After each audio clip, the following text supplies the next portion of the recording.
ሰላም ጤና ይስጥልኝ የተወደዳችሁ የወጣቶችና ስፖርት ሚዲያ ቤተሰቦች አክብሮታዊ ሰላምታችን በያልናችሁበት ይድረሳችሁ።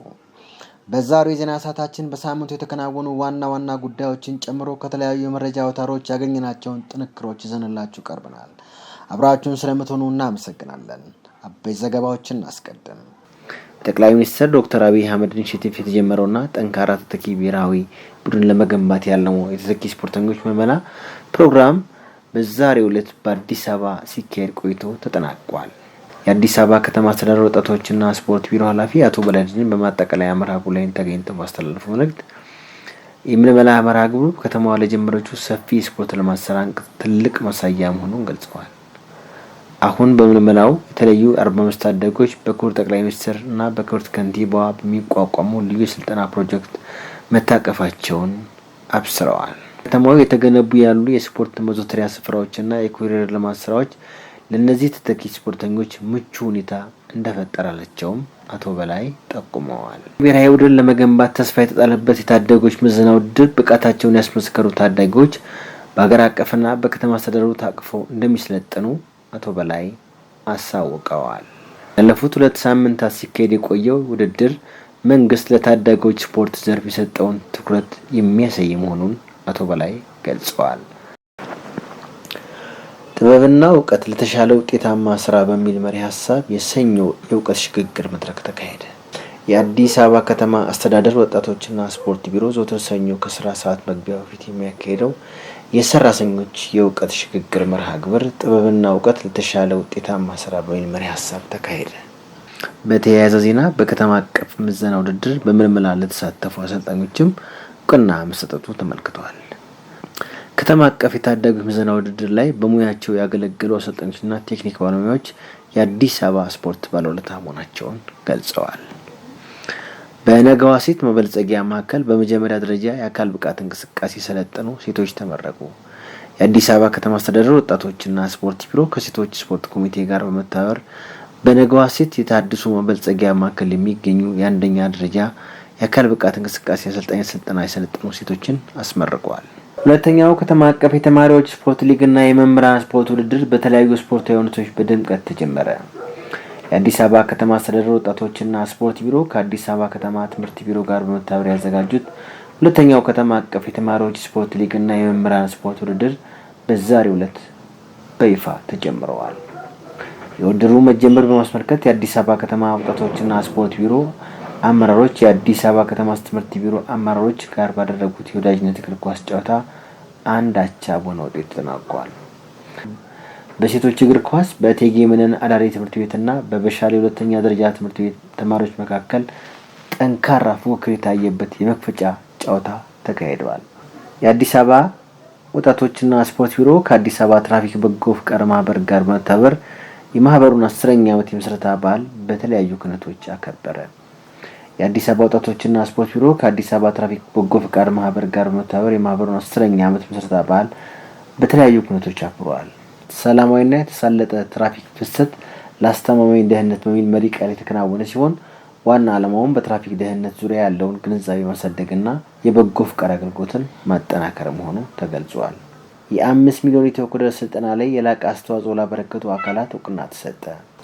አዲስ አበባ ከተማ በቴክኖሎጂ የታገዘ ኢኮኖሚን ለመገንባት በምታደርገው ጉዞ ላይ በ5 ሚሊዮን ኢትዮኮደር ስልጠና ወሳኝ ሚና ለተጫወቱ ክፍለ ከተሞች ወጣት ስብዕና መገንቢያ ማዕከላትና ወጣቶች እውቅና ተቸራቸው። ሁለተኛው ከተማ አቀፍ የተማሪዎችን ስፖርት ሊግና የመምህራን ስፖርታዊ ውድድር በድምቀት ተጀመረ። በአካል ብቁና በአእምሮ ንቁ ትውልድ ለሀገር ብልጽግና በሚል መሪ ቃል የሚካሄደው ሁለተኛው ከተማ አቀፍ የተማሪዎች ስፖርት ሊግና የመምህራን ስፖርታዊ ውድድር በአበበ ቢቂላ ስቴዲየም በድምቀት ተጀመረ።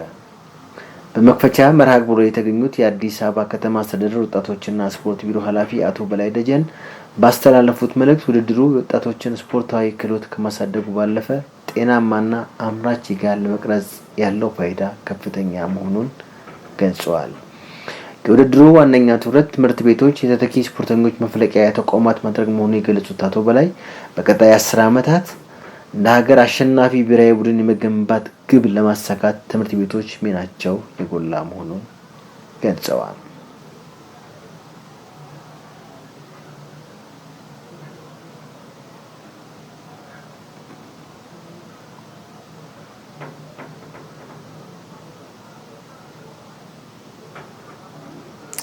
ውድድሩ ለተከታታይ 15 ቀናት የሚካሄድ ሲሆን በሁለቱም ጾታዎች በ12 የተለያዩ ስፖርት አይነቶች በከተማው በሚገኙ የተለያዩ ስፖርት ማዘውተሪያ ስፍራዎች እንደሚካሄድ ተመልክቷል።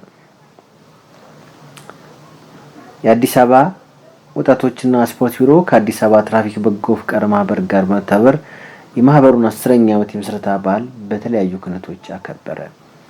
የአዲስ አበባ ወጣቶችና ስፖርት ቢሮ ከአዲስ አበባ ትራፊክ በጎ ፍቃድ ማህበር ጋር በመተባበር የማህበሩን 10ኛ ዓመት የምስረታ በዓል በተለያዩ ክነቶች አክብረዋል።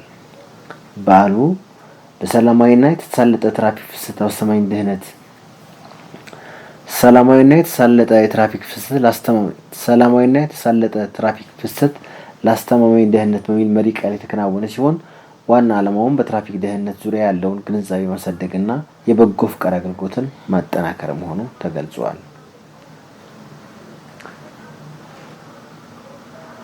የ5 ሚሊዮን ኮደር ስልጠና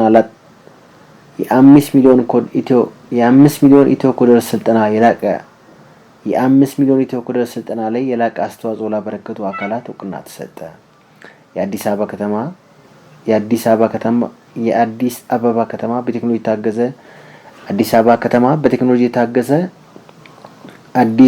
ከተማ በቴክኖሎጂ የታገዘ ኢኮኖሚያን ለመገንባት በምታደርገው ጉዞ ላይ በ5 ሚሊዮን ኢትዮ ኮደር ስልጠና ወሳኝ ሚና ለተጫወቱ ክፍለ ከተሞች ወጣት ስብዕና መገንቢያ ማዕከላትና ወጣቶች እውቅና ተቸራቸው።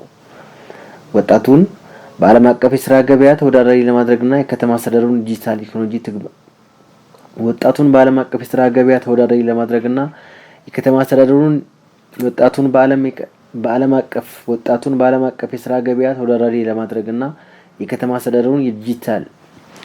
በዓለም አቀፍ የስራ ገበያ ተወዳዳሪ ለማድረግና የከተማ አስተዳደሩን የዲጂታል ቴክኖሎጂ ትግበራ ለማፋጠን የተሰራው ስራ ውጤታማ መሆኑን የገለጹት የአዲስ አበባ ከተማ ወጣቶችና ስፖርት ቢሮ ምክትል ቢሮ ኃላፊ አቶ ክብራለም እንደምሴ በስልጠናውን በብቃት ያጠናቀቁ ሰልጣኞች ለዲጂታል ኢኮኖሚ ትርጉም ያለው ለውጥ እንዲያመጡ ጥሪ አቅርበዋል። ከ62000 በላይ ወጣቶች ስልጠናውን መውሰዳቸውን የገለጹት አቶ ክብራለም አስፈላጊውን የኮዲንግ እውቀት የቀሰሙ ወጣቶች ስልጠናውን መውሰድ ብቻ ሳይሆን በየቀኑ መለማመድና ተግባራዊ ማድረግ የስፖርት ማዘውተሪያ ስፍራዎች አስተዳደር ደንብና የአገልግሎት ክፍያ ተመን መመሪያ ዙሪያ ላይ ሁሉም ክፍለ ከተሞች ውይይት አካሄዱ።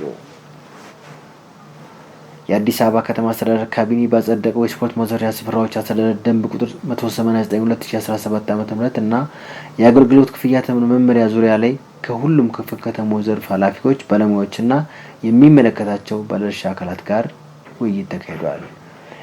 የውይይት መድረኩ በ11ዱም ክፍለ ከተሞች የተካሄደ ሲሆን የስፖርት ማዘውተሪያ ስፍራዎች አገልግሎት አሰጣጥ አስተዳደርና የክፍያ ተመን ደንብና መመሪያ የያዘ ሰነድ ቀርቦ ሰፊ ውይይት መካሄዱ ተመልክቷል።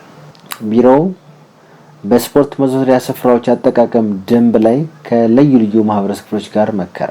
አዲስ አበባ ከተማ አስተዳደር ወጣቶችና ስፖርት ቢሮ የከተማ አስተዳደሩ ካቢኔ ያጸደቀውን የስፖርት ማዘውተሪያ ስፍራዎች መተዳደሪያ ደንብና ክፍያ ተመን አተገባበር በተመለከተ ከቢሮ ሰራተኞችና የከተማ ወጣቶችን ጨምሮ ከ11ዱም ክፍለ ከተማ ከሚገኙ የተለያዩ ማህበረሰብ ክፍሎች ጋር ሰፊ የምክክር መድረክ ማካሄዱ ተገለጸ። በውይይት መድረኩ በከተማው የሚገኙ የስፖርት መሰረተ ልማቶችን ለማህበረሰቡ ይበልጥ ተደራሽ ለማድረግና አጠቃቀማቸውን ግልጽ በሆነ አሰራር ለመምራት የሚያስችል ነጥቦች ላይ ሰፊ ውይይት ተደርጓል። ማዘውተሪያ ስፍራዎች የከተማውን ስፖርት የሚገነባባቸውና ወጣቶች ክህሎታቸውን የሚያሳድጉባቸው ስፍራዎች መሆናቸው አጠቃቀማቸው በህግና በስርዓት ሊመራ እንደሚገባ የአዲስ አበባ ከተማ አስተዳደር ወጣቶችና ስፖርት ቢሮ ኃላፊ አቶ በላይ ደጀን ገልጸዋል። መተዳደሪያ ደንብና የክፍያ ተመን ተግባራዊ መደረጉም የስፖርት ማዘውተሪያ ስፍራዎችን ፍትሃዊና በግልጽነት ለታለመላቸው ዓላማ እንዲውሉ ለማድረግ ትልቅ ሚና እንደሚጫወት አቶ በላይ ገልጸዋል። ለክብደት ማንሳትና ሰውነት መገንባት ሰልጣኞች የመጀመሪያ ደረጃ ሕክምና እርዳታ ስልጠና ተሰጠ። የአዲስ አበባ ከተማ አስተዳደር ወጣቶችና ስፖርት ቢሮ ክብደት ማንሳት ሰውነት መገንባት ፌዴሬሽን ከቅዱስ ጳውሎስ ሚሊኒየም መታሰቢያ ሜዲካል ኮሌጅ ጋር በመተባበር ለአሰልጣኞች ያዘጋጀው የመጀመሪያ ደረጃ የሕክምና እርዳታ ስልጠና በስኬት ተጠናቋል። በስልጠናው 25 አሰልጣኞች የተሳተፉ ሲሆን በስፖርታዊ እንቅስቃሴ ወቅት ሊያጋጥሙ የሚችሉ ድንገተኛ አደጋዎችን ለመከላከልና የመጀመሪያ ደረጃ እርዳታ ለመስጠት የሚያስችል አቅም እንደሚገነቡ በስልጠናው ማጠቃለያ ላይ ተመልክተዋል። በስፖርት ማዘውተሪያ ስፍራዎች መተዳደሪያ ደንብና የክፍያ ተመን አተገባበር ላይ ውይይት ተካሄደ። የአዲስ አበባ ከተማ አስተዳደር ወጣቶችና ስፖርት ቢሮ በከተማ አስተዳደሩ የተገነቡ የስፖርት ማዘውተሪያ ስፍራዎች መተዳደሪያ ደንብና የክፍያ ተመን አተገባበር ዙሪያ ከባለድርሻ አካላት ጋር ውይይት አካሄደ። በመድረኩ ላይ የቢሮ ከፍተኛ የስራ ኃላፊዎች፣ የ11ዱም ክፍለ ከተማና የወረዳ ወጣቶችና ስፖርት ጽሕፈት ቤት ኃላፊዎች፣ የወጣት ስብዕና መገንቢያ ማዕከላት ስራ አስኪያጆች እንዲሁም የስፖርት ማህበራትና ስራ አስፈጻሚዎች ተገኝተዋል። በመድረኩ በ11ዱም ክፍለ ከተሞች የተከናወነውን የማዘውተሪያ ስፍራ አጠቃቀም የደንብና የክፍያ ተመን አተገባበር ላይ ኢንስፔክሽን ሪፖርት ቀርቧል።